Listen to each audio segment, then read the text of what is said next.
On the morning of June 19th, the floor of the Pacific Ocean moved. A magnitude 6.6 earthquake off the coast of the Kamchatka Peninsula in the far east of Russia. Then another, and then a third. 3 quakes in barely a day, all stacked into the same 20-mile patch of seafloor. Here's the part almost nobody mentioned. That patch of ocean is the same one that produced a magnitude 8.8 back in the summer of 2025. One of the most powerful earthquakes recorded anywhere on this planet in years. And that fault has not gone quiet. It's still settling, still slipping, still sending tremors up through 3 miles of water, more than 3,000 miles from the nearest American shore.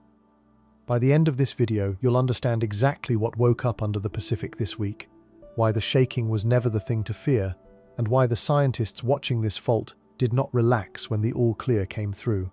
This is the Horizon Lab, where the title sells the fear, and the rest of the video gives you the truth, because the truth here is stranger and colder than any conspiracy. Let's get into it. The United States Geological Survey looked at that June 19th quake and issued a green alert. No expected deaths, no tsunami. And that was correct. This one was not the one.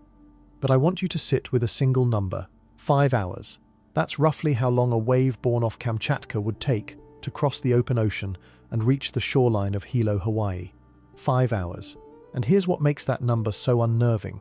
For most of those 5 hours, the ocean looks completely, perfectly normal. The sun is out, the water is calm, kids are walking to school along the bay, and the thing that's going to rearrange the coastline is already moving, out past the horizon, where nobody can see it. That's the gap this whole story lives inside. The gap between the moment the ground moves somewhere far away and the moment the water arrives somewhere you love. Do me a quick favor before we go further. Subscribe if this is the kind of thing you want more of. It genuinely keeps the channel alive. And drop a comment telling me where you're watching from, because a few of the coastlines in this video are American ones, and some of you live on them. So let's be precise about what actually happened, because precision is the whole point here. The shaking off Kamchatka was real. The aftershock sequence is real. The 8.8 that came before it was real, and it was enormous. But the green alert was also real, and it was right. All of those things are true at once, and holding them together is the only honest way to talk about this. What I'm not going to do is tell you a wall of water is coming for the West Coast this weekend. It isn't. Anyone telling you that is either guessing or selling something. What I am going to do is something more uncomfortable. I'm going to show you that the events that killed Americans by the hundreds, on American soil, in living memory, started with a day that looked almost exactly like June 19th. A distant quake, a quiet sea, a green light, and then, hours later, the water came anyway.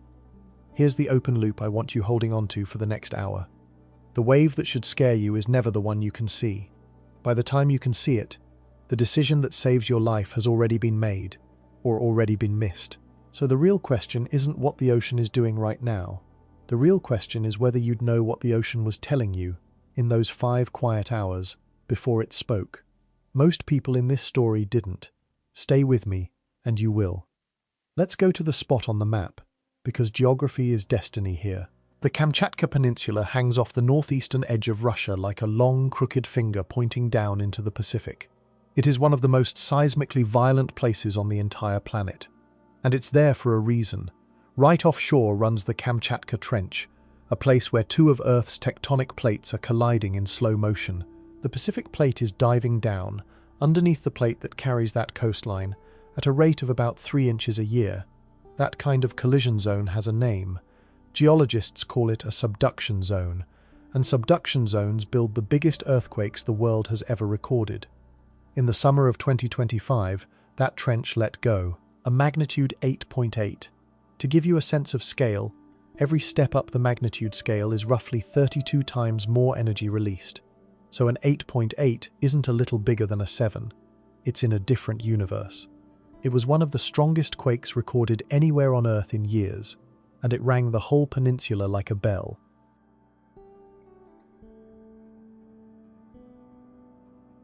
A quake that big doesn't just happen and end.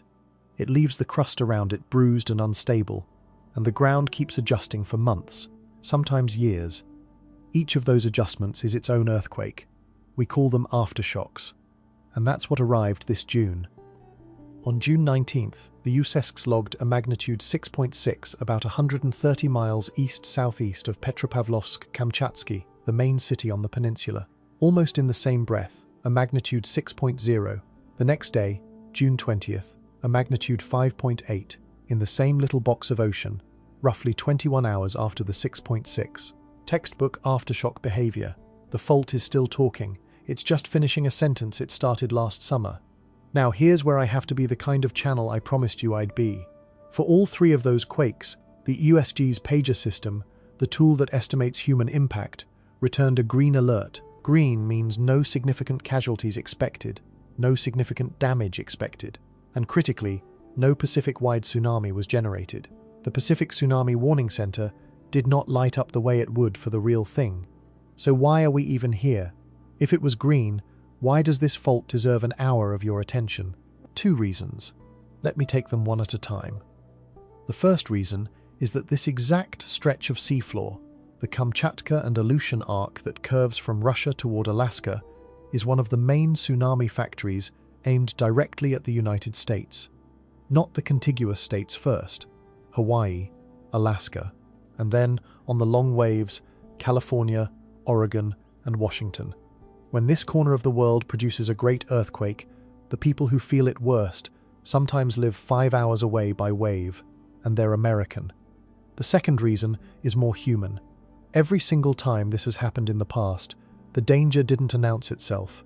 The ground shook somewhere most Americans had never heard of. The forecasters did their math, and the people on the receiving coastline had a window, measured in hours, to make one decision: move to high ground or don't.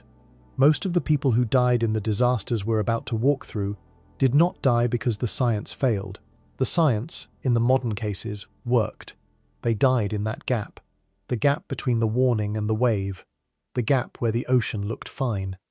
That's the thing about a corner of the world that won't sit still. It keeps writing the same letter, and it keeps mailing it to the same addresses. The only question that's ever really up for grabs is whether anyone reads it in time. To understand why a quiet green alert quake and a coastline erasing monster come from the exact same place, you have to understand what's physically happening down in that trench. And I promise this is worth it. Because once you see the mechanism, the fear stops being vague and starts being specific. Picture 2 enormous slabs of rock pressed against each other at a shallow angle. The Pacific plate, sliding down and under. The overriding plate, getting dragged and squeezed on top. In a perfect world, they'd slide past each other smoothly, a few inches a year, and nobody would ever feel a thing. But that's not what happens. The 2 plates don't slide, they stick. Think of a zipper. When a zipper works, the teeth release one pair at a time, smoothly, top to bottom. Now imagine a zipper where the teeth are jammed. You keep pulling. The fabric on either side bunches and stretches and stores up tension, more and more, while the jammed section refuses to move. That jammed section is what scientists call a locked zone. Along the Kamchatka megathrust, the fault locks, and the rock behind it bends and loads with elastic energy, year after year. Like a steel ruler, you keep pressing harder against a desk.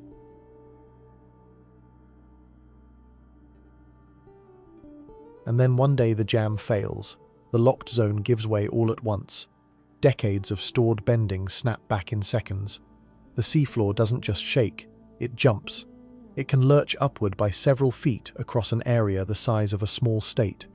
Here's the piece that turns an earthquake into a tsunami. When that slab of seafloor jumps up, it shoves the entire column of ocean water sitting on top of it upward too. We're talking about trillions of gallons, lifted in an instant. Gravity immediately tries to flatten that bulge back out, and that collapsing bulge becomes a wave that races outward in every direction. That, mechanically, is a tsunami, not wind pushing on the surface, the way normal waves work. The whole depth of the ocean, set in motion, from the bottom up. That distinction matters enormously, and it's where most people's intuition fails them. A wind wave is a surface ripple. You can dive under it. A tsunami is the entire water column moving as one. There is nothing to dive under. It's less like a wave, and more like the sea level itself suddenly deciding to relocate. So now, you can see why the same fault gives you both. A magnitude 6.6 aftershock, like the ones in June, releases its energy without that big vertical jump of the seafloor. The water barely notices. Green alert, but the magnitude 8.8 or worse ruptures a huge locked patch, throws the seafloor upward, and lifts the ocean. Same trench, same plates, completely different outcome. The variable isn't location, it's how much seafloor moves and which direction. There's one more wrinkle, and it's a nasty one. Some of the deadliest tsunamis in history came from earthquakes that felt almost gentle. There's a rare type seismologists actually call a tsunami earthquake, where the rupture is slow and quiet, so the shaking feels modest, but the seafloor displacement is huge.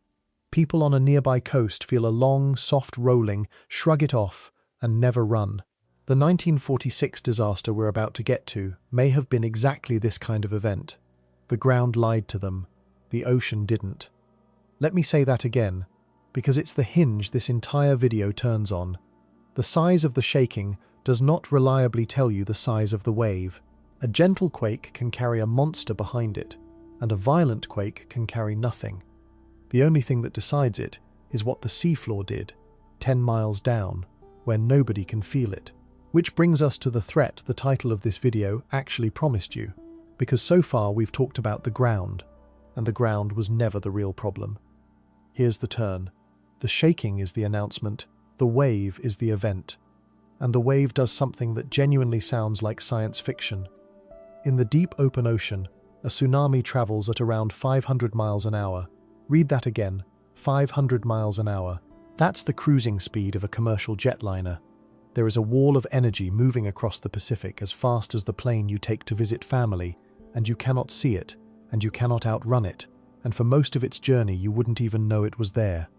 Because out in deep water, a tsunami is almost invisible. The energy is spread through the entire depth of the sea, so at the surface it might only be a foot or two high, stretched across a wavelength of 100 miles or more. A ship in deep water can have a tsunami pass right under the hull, and the crew will feel nothing at all. Nothing. It is a flat, silent, 500-mile-an-hour freight train, and the ocean gives it a perfect disguise. So what happens when this invisible, jet-speed energy reaches a coastline? This is the cruel physics. As the wave moves from deep water into the shallows near shore, the bottom of the wave starts dragging on the rising seafloor. The front of the wave slows down, but the water behind it is still moving fast, so it piles up. The wavelength compresses. All that energy that was spread through a mile of ocean depth has nowhere to go but up. The wave stands up. It rears. A surge that was 2 feet tall in deep water can rise into a wall of water 2, 3, 4 stories high as it climbs onto the land. Scientists call that maximum height. The wave reaches on land the run-up, and run-ups from these events have reached 50, 60, even 100 feet.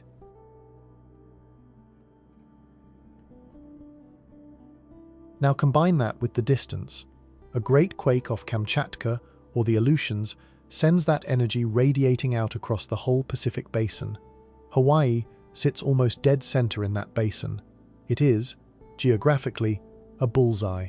Tsunamis from Alaska, from Chile, from Japan, from Russia, from the Southwest Pacific, all of them converge on those islands. And the travel time from the northern Pacific to Hawaii is roughly 5 hours. 5 hours. Hold that against what you now know. The wave is invisible in deep water. It moves at jet speed. It only reveals itself in the last moments, when it climbs the shore and stands up into something monstrous. So for 5 hours, the most dangerous thing in the ocean is also the most well hidden. The warning, if there is one, is racing the wave, and the wave does not get tired. Here's the second threat, stated plainly, the one the headline promised. It was never the shaking. People on the US mainland barely feel a Kamchatka quake, if at all. The threat is a wave that crosses an entire ocean while the sky stays blue over the place it's heading. The threat is the calm. The threat is those 5 hours where everything looks fine, and a family on a beach in Hawaii has no idea that a decision made by a seismologist 3,000 miles away is the only thing standing between them and the water. And I want to be scrupulously fair here, because that's the whole brand. The June quakes did not do this. They didn't move enough seafloor. No transoceanic tsunami was launched, and the warning center correctly stayed dark. That is genuinely good news, and you should hear it clearly. But it didn't happen this week is not the same as it can't happen. This corner of the Pacific has launched that exact wave before, more than once, at Americans, and the only reason you may never have heard the full story is that some of it happened before you were born, and the rest happened to a town most people on the mainland couldn't find on a map. So let's go there. Let's go to Hilo, on the morning of April 1st, 1946. Because everything we've just covered, the locked fault, the quiet quake, the 5-hour silence, the invisible wave, all of it came together that morning into the deadliest tsunami in the history of the United States, and almost no one saw it coming. It was just before dawn, on the other side of the ocean, that the trench let go. Out near Unimak Island, in Alaska's Aleutian chain, a great earthquake ruptured the seafloor. Its magnitude is still argued over to this day. Some early estimates put it around 8.1. Later seismologists, looking harder, reassessed it upward, closer to 8.6. And the reason for the argument is exactly the thing we talked about earlier. This was, by many accounts, a tsunami earthquake. The shaking it produced was strangely modest for the size of the wave it threw. The ground undersold what the ocean was about to do. 48 minutes after the quake, the wave reached the closest target, Scotch Cap Lighthouse, a reinforced concrete building standing on Unimak Island, roughly 90 feet above the sea. A wave came over it, not up to it, over it. The lighthouse was simply gone, and the 5 Coast Guard keepers inside it were killed instantly. 5 men, in a fortress of concrete, 90 feet up. That was the warning Hawaii never got to hear. Because in 1946 there was no tsunami warning system. None. The wave left Alaska and crossed the open Pacific at around 500 miles an hour, and not a single soul in Hawaii knew it was coming. For about 5 hours, the islands went about their mourning.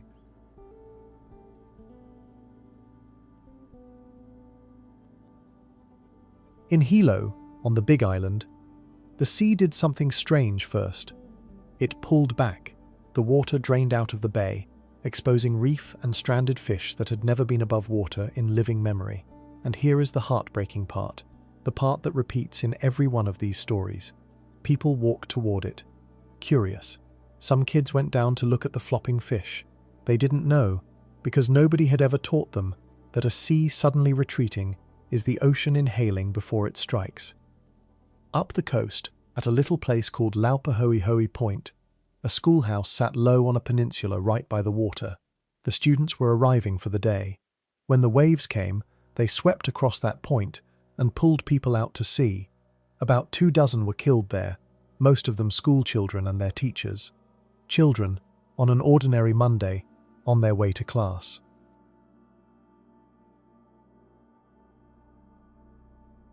In Hilo itself, the waves marched in as a series, each one larger, and tore the entire downtown waterfront apart. Down at the pier, a cargo ship was tied up, loaded with tons of dynamite. As the surges hit, a dock worker ran out and cut the last mooring line so the ship could escape to open water before the dynamite went up in the middle of town. The ship got free. The man who cut the line did not. That moment was captured in a photograph that survives in the Pacific Tsunami Museum to this day. One person choosing to stay a few seconds too long so a whole town wouldn't burn. When the water finally settled, the toll across the Hawaiian Islands was around 159 people. Different records put it a little higher or lower because the chaos made an exact count impossible. But 159 is the number history settled on. It remains the deadliest tsunami ever to strike the United States. And it changed everything. Out of those deaths came a decision. 2 years later, in 1948, the United States built the system that did not exist that morning, the Pacific Tsunami Warning Center, headquartered in Hawaii. The entire reason we can talk about a 5-hour window today, the entire reason a green alert means something, traces back to the children of Laupahoehoe and the keepers of Scotch Cap. They paid for the warning system with their lives. Remember that, because in our next story, the warning system existed, it worked, the sirens sounded, and dozens of people died anyway. 14 years later, the ocean came back, and this time, Hilo had a warning. The source was almost unimaginable. On May 22, 1960, off the coast of Chile, the largest earthquake ever recorded on Earth ruptured, a magnitude 9.5. Not 9.5 as in slightly bigger than the others. 9.5 as in nothing before or since has ever matched it on the instrumental record. The rupture tore along hundreds of miles of the South American coast and threw an enormous volume of seafloor upward. The Pacific Ocean had energy poured into it on a scale the modern world had never measured, and this time the system caught it. The Pacific Tsunami Warning Center tracked the wave. Forecasters calculated its speed and its arrival. They knew, with real accuracy, that it would reach Hawaii around midnight, roughly 15 hours after the quake. In Hilo, the warning sirens sounded almost 4 hours before the wave was due. The system that the 1946 dead had bought was doing exactly what it was built to do. So why did 61 people still die in Hilo that night? This is the part I need you to really hear, because it's the most important lesson in this entire video, and it has nothing to do with geology. It has to do with people. The first waves that arrived were small, a few feet, disappointing almost, and human nature did what human nature does. People who had evacuated decided the danger had passed and went back home. Others heard there'd been a warning, saw the harmless first surge, and figured the experts had overreacted. Some went down toward the bay to watch. The sirens had cried wolf, or so it seemed. There were scientists out that night too.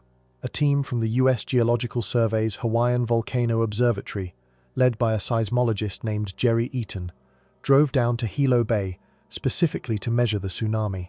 They set up on a bridge over the Wailuku River and watched the water with measuring tapes. They saw the bay rise a few feet, then fall, then drop to several feet below normal. And then, from out in the dark bay, Eaton later recalled hearing a sound, a low rumble, like a distant train growing. Moments later they saw it, a pale wall of tumbling water, caught in the dim lights of the town, coming straight at the shore. That third wave, the big one, reached around 35 feet in Hilo Bay. It came in after 1 in the morning, after the all clear had unofficially spread by word of mouth, after people had gone back to their low-lying homes. It crushed the waterfront. It floated houses off their foundations. It knocked out the power, so the town went dark in the middle of the disaster. The Japanese community of Shinmachi, which had been wiped out in 1946 and rebuilt in the exact same low spot, was destroyed a second time. This time, it was never rebuilt. 61 people died in Hawaii that night, and the bitter truth is that the warning had reached almost every one of them. The science worked. The sirens worked. What failed was the gap between hearing a warning and believing it, between the first small wave and the killing wave that came 40 minutes later.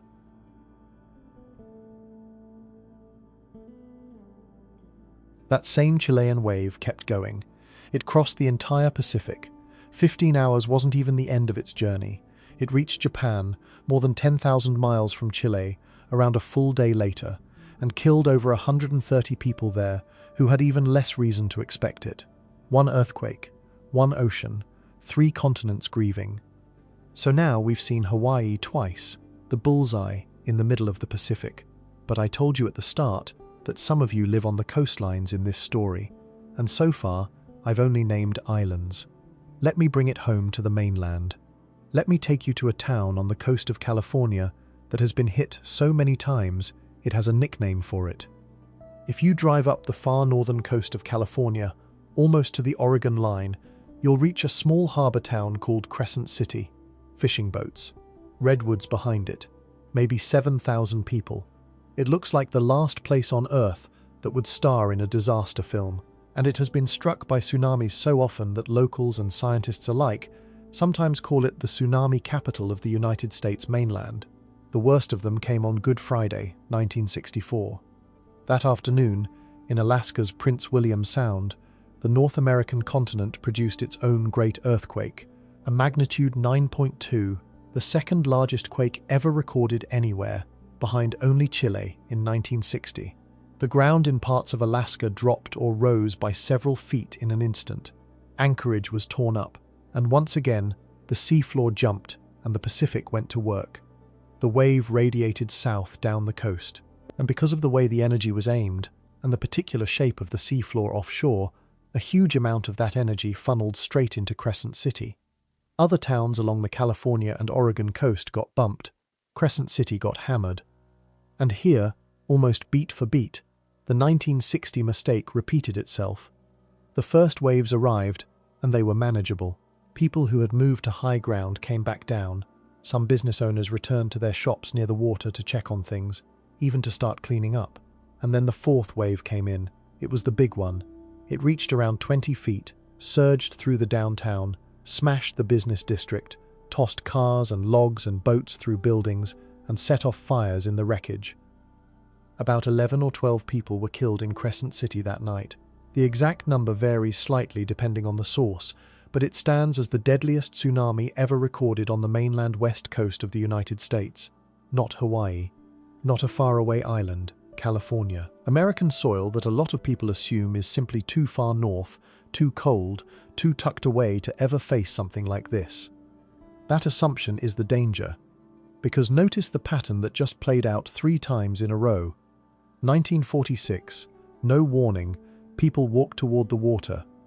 1960, a real warning, and people came back too soon. 1964, a real warning again, and people came back too soon again. The technology got better every single time. The trench got more predictable to monitor, and the thing that kept killing Americans stayed exactly the same. It was the gap between the first harmless wave and the lethal one behind it. It was the human instinct to believe the danger has passed the moment it stops looking scary. 3 towns, Hilo, twice, Crescent City, once. Hundreds of Americans dead, all of them from earthquakes that happened somewhere else, somewhere most of the victims had never thought about. Alaska, Chile, the Aleutians, the same arc of subduction zones that includes the Kamchatka Trench, the one that just spent this week shaking. That's why a green alert off Kamchatka is not nothing. Not because this week's quake was dangerous. It wasn't. But because it's a reminder, mailed from the exact return address that wrote those other letters, that the system is still active, the fault is still loaded, and the 5-hour window is still real. Now, you might be thinking, all right, but that was the past. We have satellites now. We have buoys. Surely the modern warning system has closed that gap. So let me show you exactly what's watching the deep ocean today, what it can do, and the one thing no amount of technology can fix.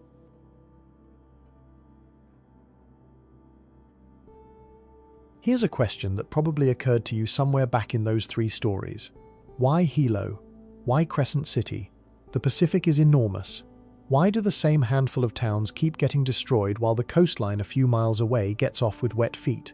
The answer is the shape of the seafloor, and it's one of the most underappreciated parts of this whole hazard. Remember what a tsunami is in deep water. Low, fast, spread through the entire ocean column, barely a bump at the surface. What turns that harmless-looking bump into a killer is the transition into shallow water. And not all shallow water is equal. The geometry of the coast decides how much that wave grows, and where. Think about what happens when you partly cover the end of a garden hose with your thumb. Same amount of water, but you've squeezed the opening, and the stream shoots out faster and harder. A bay can do the same thing to a wave. Hilo Bay, specifically, has a funnel-like underwater shape. As the tsunami enters, the bay narrows and shallows, and all that energy gets pinched into a smaller and smaller space. It has nowhere to go but up. That's why, in 1960, the open coast of other Hawaiian islands saw waves of a few feet, while Hilo Bay was hit by a wall around 35 feet tall. Same ocean, same wave, different geometry. One town pays the bill for the whole island. Crescent City has its own version of this curse. Offshore of that part of the California coast, there are underwater ridges and an irregular seafloor that act almost like a lens. They bend and focus the incoming tsunami energy, the way a magnifying glass focuses sunlight into a hot point, and they aim that concentrated energy right at the harbor. The town doesn't just happen to get hit. The seafloor is shaped to deliver the wave to its doorstep. There's a second effect, too. When a tsunami pours into a confined harbor or bay, the water can slosh back and forth long after the first surge, like water sloshing in a bathtub you've bumped. Scientists call this resonance.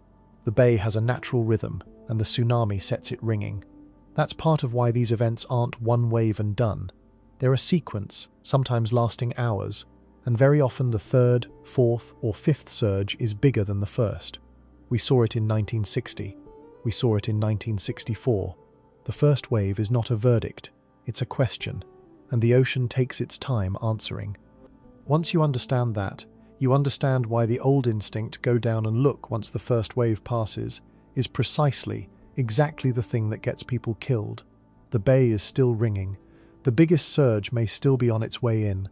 Walking back toward the water during a tsunami is like stepping back onto train tracks because the first car already went by. So the geometry decides who gets hurt, and the sequence decides when. Neither of those is something you can change. But there is one thing that has changed dramatically since 1946, and it's the only real defense we have. We can't move Hilo Bay. We can't reshape the seafloor off Crescent City. But we got very, very good at watching the deep ocean, so that the 5-hour silence isn't quite as silent as it used to be. Let me show you the machine that does it. In 1946, the wave crossed the Pacific completely undetected. Today, that same wave would be spotted within minutes. Here's how. It starts with earthquakes, not waves. A global network of seismometers, run in part by the United States Geological Survey, feels a great quake almost the instant it happens. Within a few minutes, analysts know its location, its depth, and a first estimate of its magnitude. And that immediately tells the tsunami forecasters the most important thing. Did the seafloor likely jump? And is this the kind of quake that could launch a wave?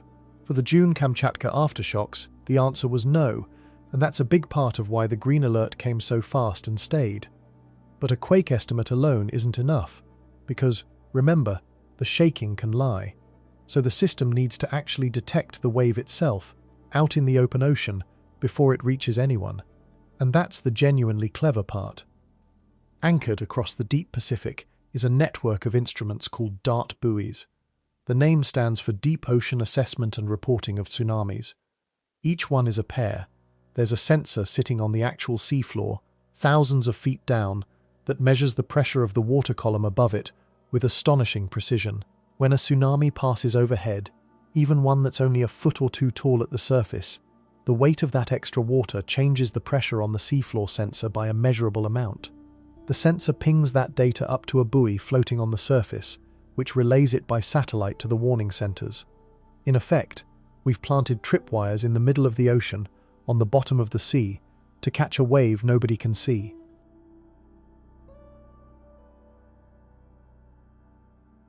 Two centers run this for the United States: the Pacific Tsunami Warning Center in Hawaii, the direct descendant of the one built after 1946, and the National Tsunami Warning Center up in Palmer, Alaska, which covers the coasts of Alaska and the continental United States and Canada. Between the seismometers and the DART buoys, they can confirm whether a real tsunami exists, estimate its size, and model its travel time across the basin with real accuracy, often issuing the first message within roughly 5 minutes of a major quake. So has the gap been closed? Are we safe now?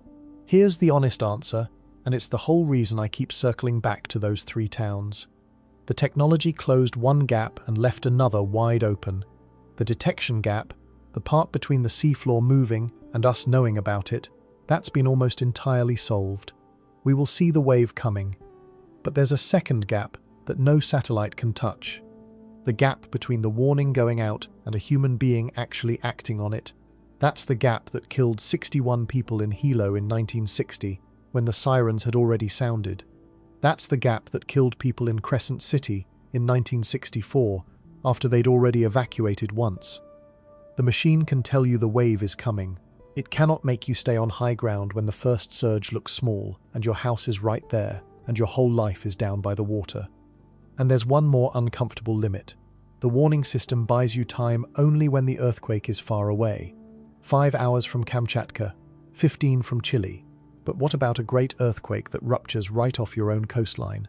Then there are no DART buoys far enough out to help, There's no 5-hour window. There might be 10 minutes, or less. And the United States has exactly that kind of fault. It's not in Russia. It's off Oregon and Washington. And it's the closest thing in this entire story to your own backyard. Everything we've talked about, the locked megathrust, the seafloor that jumps, the wave that crosses an ocean, has been happening somewhere else and arriving on American shores hours later. Now I want to show you the same machine, the same physics, sitting just off the coast of the Pacific Northwest. Because the Cascadia Subduction Zone is the mirror image of Kamchatka, and it runs from Northern California up through Oregon and Washington and into British Columbia for roughly 700 miles. It works exactly the way the trench worked. The oceanic plate is sliding under North America. The fault is locked. The crust is bending and storing energy. And here's the thing that took scientists a long time to even believe. For most of modern history, Cascadia has been silent. No great earthquake since the United States has existed. That silence got mistaken for safety. It was the opposite. It was a fault holding its breath. We know it holds its breath because of one of the most beautiful pieces of detective work in all of Earth science. Researchers found ghost forests along the Pacific Northwest coast, stands of dead cedar trees killed when the land suddenly dropped and the sea rushed in. They found layers of sand laid down by an ancient tsunami. They dated it, and then they found the other half of the story on the far side of the ocean. In Japan, there are written records, careful ones, of a tsunami that struck the coast in January of the year 1700. A wave that flooded villages and damaged rice paddies and was logged by local officials. But there was no earthquake. The Japanese felt no shaking. For centuries it was a mystery. They called it an orphan tsunami, a wave with no parent. The parent was Cascadia. On the night of January 26, 1700, the entire Cascadia fault ruptured at once. In an earthquake estimated at around magnitude 9, it dropped the Pacific Northwest coastline, drowned those cedar forests, and launched a tsunami straight across the Pacific that arrived in Japan about 10 hours later, with no warning and no felt quake to explain it. The Japanese records and the American ghost forests are two halves of the same night, written down on opposite sides of the world. That fault has not ruptured since.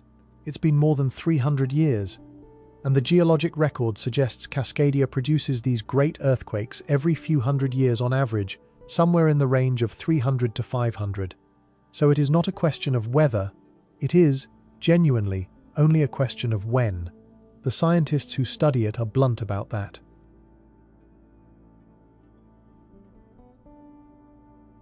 Now connect it back to this week.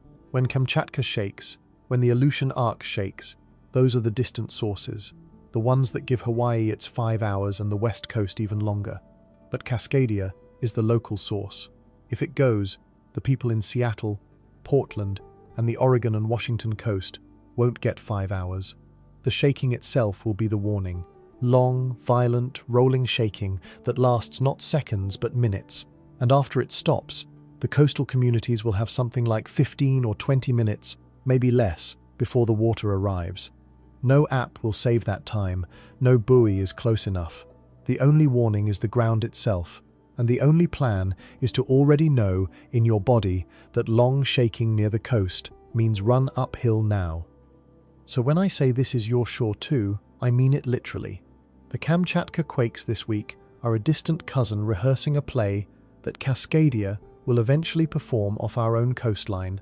Same fault type, same lifted ocean, same wave. The only differences are the address and the warning time.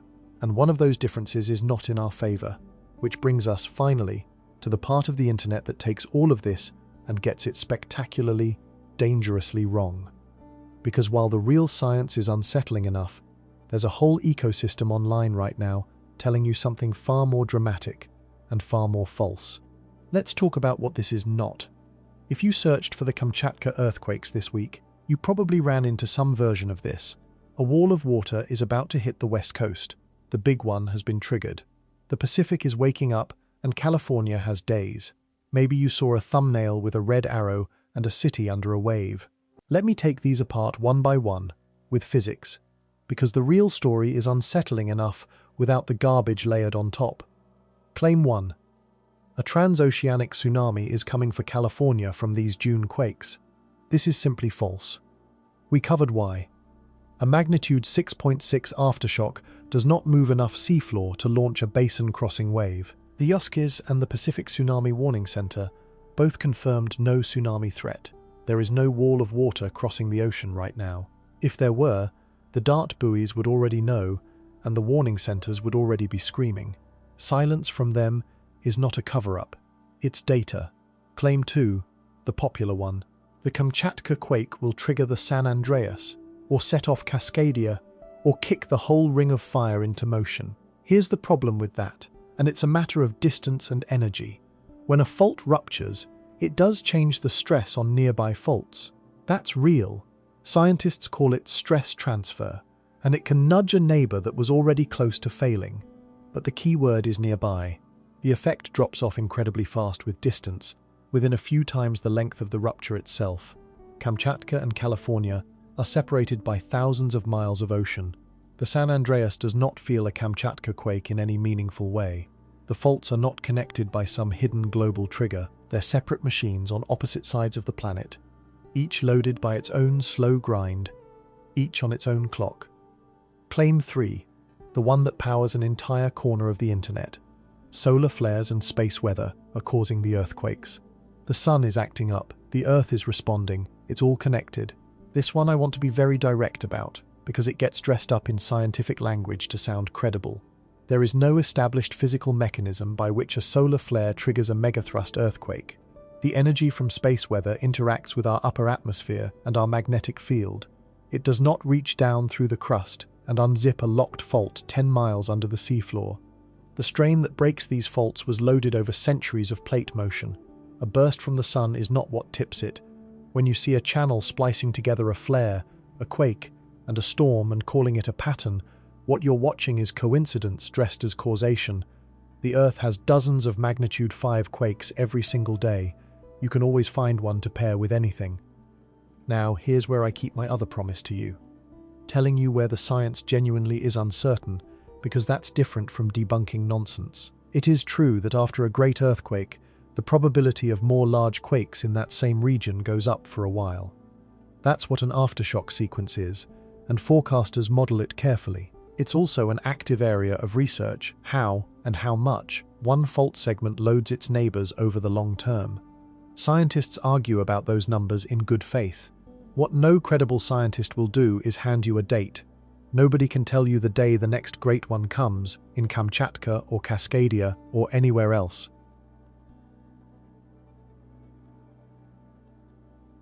The honest position is humility about timing and certainty about eventuality. And that's the part the conspiracy crowd can't sell, because it doesn't fit on a thumbnail. The truth is more unsettling than any of their stories. Nobody is in control. There's no secret schedule, no hidden trigger, no agency hiding the date. The ocean doesn't take orders from the sun or from a government. It answers only to the slow, blind, relentless grind of the plates, and it will send the wave when it sends it, with no regard for whether we're ready. That is so much scarier than a villain. A villain you could at least blame. This you can only prepare for. So let's make this useful. If everything we've covered is true, what do you actually do with it? How do you read the ocean in those quiet hours, the way the people of 1946 didn't know how to? There are two completely different situations, and confusing them costs lives. So let's separate them cleanly. Situation 1. The earthquake is far away. Kamchatka, Alaska, Chile, Japan. You did not feel it. In this case, your warning comes from the system, the Pacific Tsunami Warning Center, the National Tsunami Warning Center, your phone's emergency alerts, local sirens, the radio. If you live on or are visiting a Pacific coast and an official tsunami warning is issued, you move inland or to high ground, and here is the part that history screams at us. You stay there until officials say it's over. Not until the first wave comes, not until it looks calm. The sequence can run for hours, and the later waves are routinely bigger than the first. The single most repeated fatal mistake in this entire video was people going back too soon. Don't be the person who returns to watch.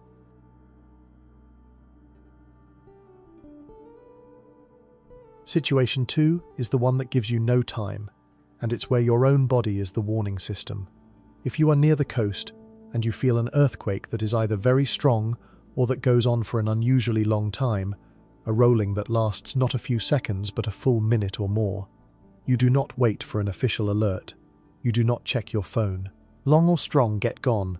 Move to high ground immediately, on foot if you can, because roads may be damaged or jammed. For a local source like Cascadia, the shaking is the only warning you will get, and the water may be minutes behind it. And there's nature's own signal, the one the children in Hilo didn't recognize. If the sea suddenly pulls back, draining out of a bay or away from a beach, exposing reef and sand and stranded fish that are never normally uncovered, that is not a curiosity. That is the trough of the tsunami arriving before its crest. The ocean is inhaling. You may have only a minute or two. Turn around and run inland and uphill, and tell everyone around you to do the same. A loud roar from the sea, like a train or a jet, is the same message. That's it. That's the whole survival kit, and notice it requires no gadgets. Know if you're in a tsunami zone. Know where your high ground is. Heed official warnings for distant quakes, and don't come back early. Trust your own body for local ones. Treat a retreating sea as a sprint signal. The green alert this week asked nothing of you. No action, but it's a free reminder to answer one question while it costs you nothing. If you live on a coast, or you're planning a trip to one, do you actually know where your high ground is? Most people never think about it until the sea is already moving. The quiet hours are exactly when that question is supposed to be asked. Let's pull it all together, because I don't want you walking away with either false comfort or false panic. Both are easy. The truth sits in between, and it's more interesting than either. What actually happened off Kamchatka this June was an aftershock sequence. Last summer's magnitude 8.8 ruptured a huge section of that fault and released centuries of stored strain. A rupture that big leaves the surrounding crust adjusting, and those adjustments are the magnitude 6 and 5 quakes we saw this week. They tend to follow a predictable fade, lots of them right after the main shock, then fewer and fewer over months and years, with occasional flare-ups. So in one sense, this week was the fault doing exactly what it's supposed to do as it settles. Routine, expected, green. But here's the part that matters for the long game. When a segment of a megathrust ruptures in a great quake, it largely empties its strain budget. That particular patch is less likely to produce another giant quake again soon, because it just spent its savings. The concern, the thing seismologists actually watch, is the neighbors. A great rupture can load the adjacent segments, the parts of the fault that didn't break, nudging them a little closer to their own day. That's not doom, it's bookkeeping. It's why scientists keep watching this arc long after the headlines move on.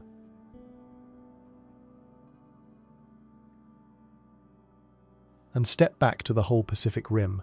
The Ring of Fire isn't a single connected machine, but it is a chain of these subduction zones, each one independently loaded, each one with its own strain accumulating right now as you watch this. Kamchatka, the Aleutians, Alaska, Cascadia, Japan, Chile. At any given moment, some of them are quiet, some are settling from a recent rupture, and at least one is silently approaching its limit. We just can't point to which, or say when. That's the real weight of this week's quakes. Not that they were dangerous, they weren't, but that they're a postmark. A reminder sent from one of the most powerful tsunami sources aimed at the United States, that the machine is running, the faults are loaded, and the 5-hour window we talked about is not a historical artifact.